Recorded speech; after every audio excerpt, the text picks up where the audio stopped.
I stood calmly in the morning sun, waiting for my colleague to finish whatever it was he was doing.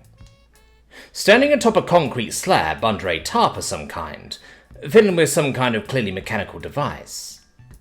My students, 5 of the best in my class, stood behind me, in perfect attention to what was going on. 4 cat girls and a fox girl all stood quiet and calm as they waited patiently for instructions, tails nervously flicking about, and ears twitching and moving to detect any potential noise. I looked around and saw a most interesting sight. An elven matron, one of the elder women, wearing a human police uniform, standing to the side at a table with some human guns arrayed atop it. It wasn't abnormal to see my fellow elven kin embracing human culture, but even for a situation like this, it was abnormal. The woman flirtatiously threw me a grin, and I nodded in response with a smile, as I waited for whatever this was. "Right then!" I finally heard that heavy Mexican accent say. "Hola, compadres! Today is going to be a fun day," he said, as he finally approached. "Mr. Martino, may I ask what exactly we are doing outside of school, inside of school hours?" I asked. "Take a chill pill, hombre. This is for their sake, not yours," he snapped at me and walked towards the girls. "Hey ladies, welcome to your senior firearms safety training course," he said. The girls' ears perked up and they stood to attention. Such good students. "In accordance with school tradition and government mandate, you, the top 5 students in the school, will get the time to learn proper firearms safety training. Today we are joined by the local police chief, Matron Andreas, who will be conducting the course. Because you all have such good academic performance, you will get the chance to play with my personal collection today," he gleefully said. The girls seemed apprehensive but excited as Matron Andreas approached them. "We will have a little shooting contest after you pass your safety training course, and the winner gets this," he said, and picked up a nearby pink gun case. He opened it and showed them what was in it. "This is an FN-52 pistol. Well, it's a replica of one actually. It's not a real gun, but it will have your name inscribed on it and put in the school trophy case for all to see. Everyone will get their extra credit, of course, but only one will get the glory." The girl suddenly perked up and went all giddy at the mention of extra credit. "But in the meantime, while you are doing that," he said, and gave a strange glance at me, "I have a little score to settle with your maestro." He returned to the platform he was working on and grabbed the tarp, removing it. 2 of the largest, nastiest-looking guns I had ever seen were perched atop it, both of which looked like they had been bolted to the ground by the bipod. I was not ignorant. I knew what these things were, but I hadn't seen these big ones up close. The girls, especially the conservative-leaning cat girl Maria, squealed at the sight of the things, unsure of what to make of them. "Maestro Talavi, have you passed your firearm safety course yet?" he asked. "Of course. I wouldn't be a teacher without one," I replied. "Then I don't need to do much except show you how it works. Please, your pick first, compadre," he said, with a grin, and gestured to go. I chose the one on the right side and sat next to it, waiting. "This one, I guess." "Okay. This beautiful beast is the Barrett M89B, or the Bravo model, chambered for the 338 La Puma Magnum, which is the NATO version of the 50 cal. These things pack a hell of a punch, so I bolted them down on a gimbal mount. Let me show you how to do it," he said, and got on his gun. He moved up to it and lay flat on his belly, choosing a right-handed posture. He showed me how to lay down in a comfy position, and made sure to keep me straight and level. I noticed the gun wasn't loaded or ready to fire either. Standard procedure. Neither had a scope mounted on it. I lifted the hefty beast in my hands, positioning my elbow and moving the stock to my shoulder. It took a bit to adjust to the odd posture. Body tilted slightly to the side. "Okay, you get it. Body always tilted slightly to the side. Let your stomach expand so it's easier to breathe. Easy to breathe, better to aim. Let me show you how to load and fire. I got a bunk casing here," he said, and positioned himself. "Bunk casing? I've never heard of that before," I replied. "It's a standard shell with a plastic tip, that disintegrates as it leaves the barrel. The shell itself is a miniature pneumatic piston that is made to fire at just the right amount of power to make the gun work properly, without it actually firing a projectile or making noise. It's usually used for demonstrations in packed urban areas, or testing mechanisms when you need to be quiet, or can't use real ammo for obvious reasons. In short, it's a fake bullet that fires like a real bullet, he said. He loaded a magazine up with the round. That distinct spring-loaded click noise made my spine tingle.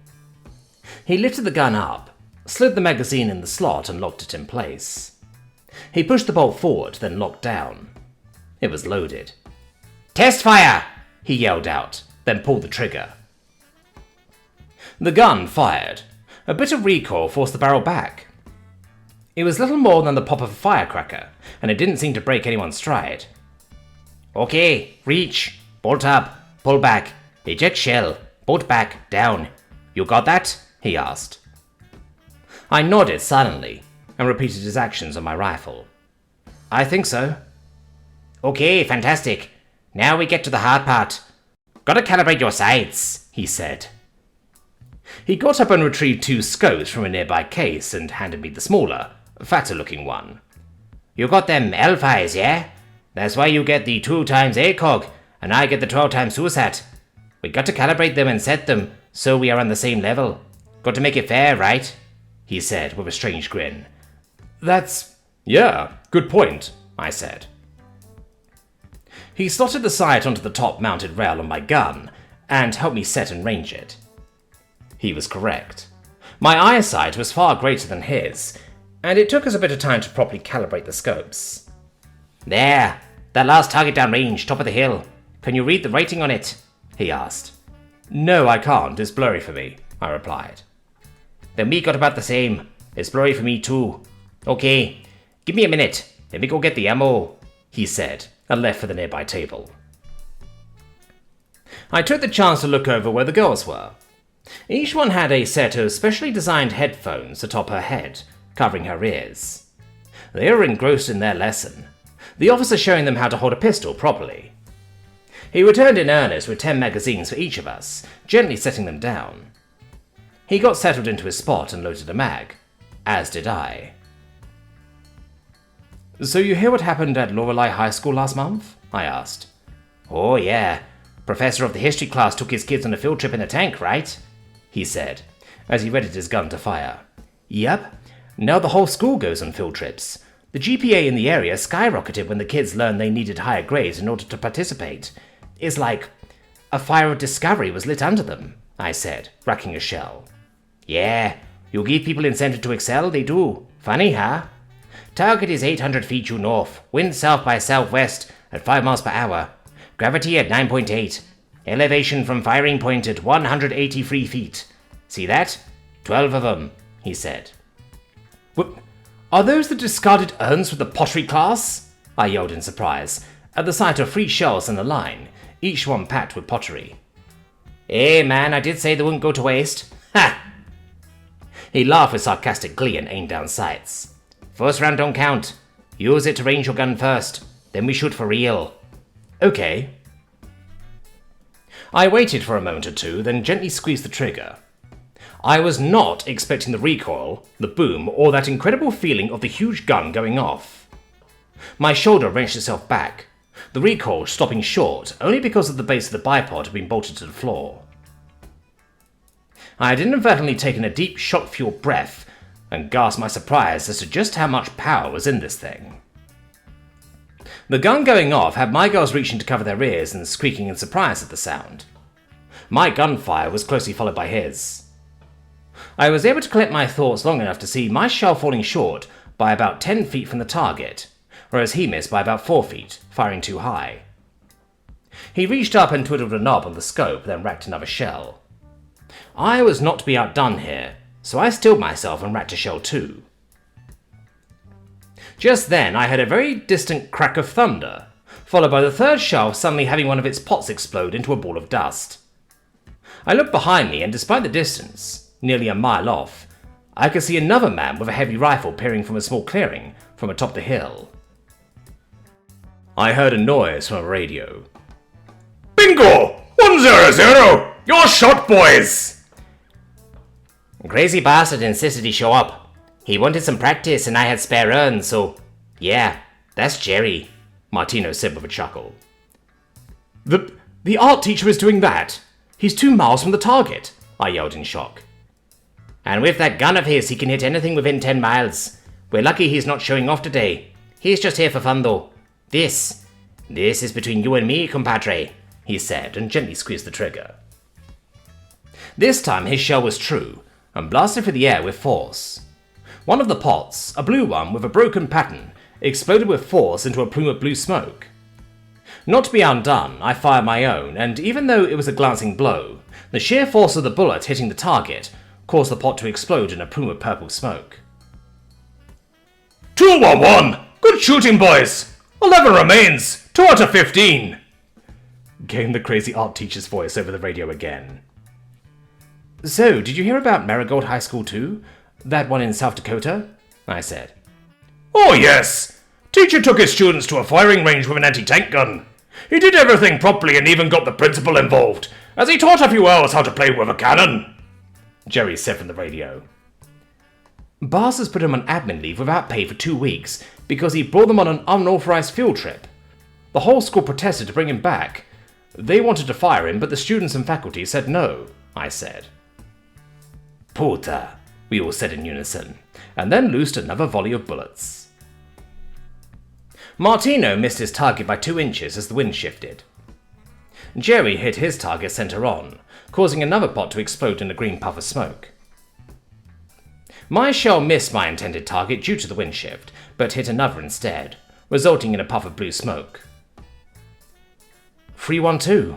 Lucky shot, I said, as I ejected a shell.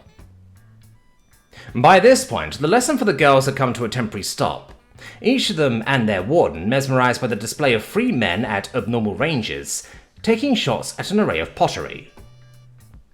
What about the Teachers' Coalition at Wendleton University? They used one of those powered mech suits, didn't they? Martino said as he racked a shell. Oh yeah, I remember that one. Guy was teaching an engineering class and brought out a small construction mech for demonstration purposes. Poor bastard didn't see the cheese cannon coming, Jerry said. We all had a hearty laugh at the thought of engineering students refitting a construction mech to fire a pneumatic cheese cannon at their teacher as a prank. He gave them all a passing grade, of course, after getting the cheese cleaned up. I squeezed the trigger and let loose my 4th bullet, this time missing completely. Martino's bullet hit center on and resulted in a puff of pink smoke, while Jerry's round turned the smaller pot on the shelf into a puff of dust. 4-2-2! Unlucky! Come on, guys! I know you're better than this, Jerry said. I heard a soft whisper from behind me, as the girls were giggling among each other. Apparently, even Jerry could hear it, as we all stopped what we were doing, glared at them and yelled, "No gambling on school time, young lady!" At the same time at the girls who were attempting to place bets on us. The girls all squeaked and went back to attention, hastily returning to their lesson while their warden, Matron Idrenes, laughed her way back to her post to resume lessons. Jerry let loose a bullet, and a sudden heavy gust of wind threw the shell off course. The shell blasted through the air and hit a tree. The tree's trunk exploded, the heavy bark shattering with force, and the tree itself toppled, landing on Jerry's target with a thunderous crackle of broken ceramics and a puff of multicolored smoke. Well, I guess that's it for me then, Jerry said through the radio with a laugh. Alright, I'll be with you guys in about 5. What the hell kind of weapon does that? I asked. A 408 Shetak 85-volt Gauss-assisted rifle, that's what. Jerry was in the army before he came here, Martino replied as he racked his 5th shell. I read in mine, the new revelation throwing me off as I missed my next shot, and Martino scored a perfect hit on his, with a bright puff of yellow smoke. 3-2, 1 mag out, 2 mags left, Martino replied. I am starting to realize how humanity managed to accomplish so much with these things, I said, as I loaded a magazine. I often wonder why you were so quick to invite us in when you had so much power. Best way to get rid of an enemy is to make him a friend, Jerry said, as he appeared behind us. Fair point, I replied, and racked a shell. Wind, 4.8 miles south-southwest. Gusts of 15 to 22 miles northeast, Jerry said. I looked up at him and glared like I knew what that was. Alright, sorry. Wind is soft on the right side, but gusts every now and then from the top left side. Check your radio compass in the scope, he replied. I followed direction and squeezed the trigger. The bullet flew through the air and a puff of purple smoke signified a good hit, followed by Martino releasing his shot and getting a red puff in response. We loosed 9 more shells in quick succession, trapped in a haze of gunfire as we became more competitive. I had become so focused I had lost track of my students, who by now had completed their certifications and were calmly watching the spectacle unfold. I had missed my last shot, leaving 2 pots untouched, whereas Martino had destroyed all of his. We shook hands like gentlemen, dusted ourselves off, and I magnanimously permitted Martino to enjoy a victory lap.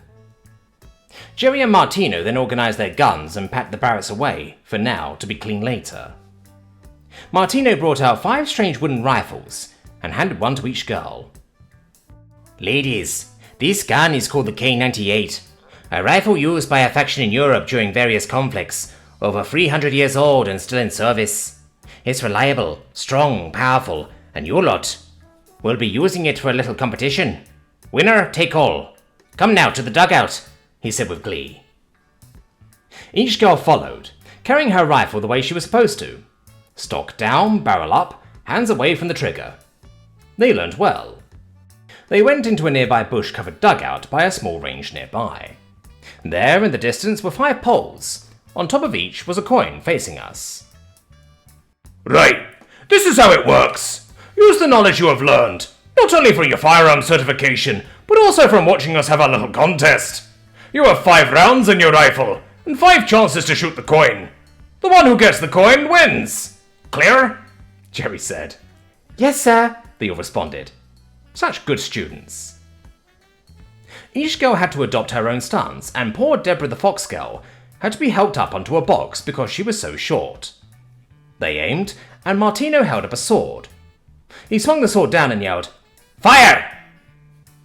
The girls let loose a volley of fire, and poor Amari, one of the wood elves, nearly stumbled due to the recoil.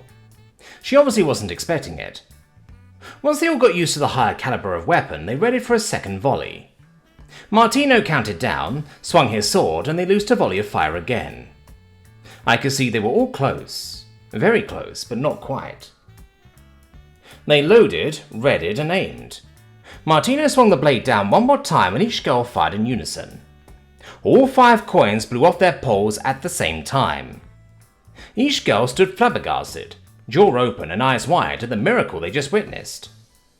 Well, shit. Looks like we're going to have to get 4 more of those medals for the trophy case, I said. The girls collected themselves and hugged each other in celebration, Jerry and Martino taking the time to collect their rifles before anything silly happened. While Martino and Jerry took the time to clean up, I checked the time and made haste to usher the girls back to school before the final bell. 2 days later, I passed by the trophy case. There, in that shielded shelf, were 5 medals, a tiny gun in its own little fancy case, with each girl's name engraved on a different one.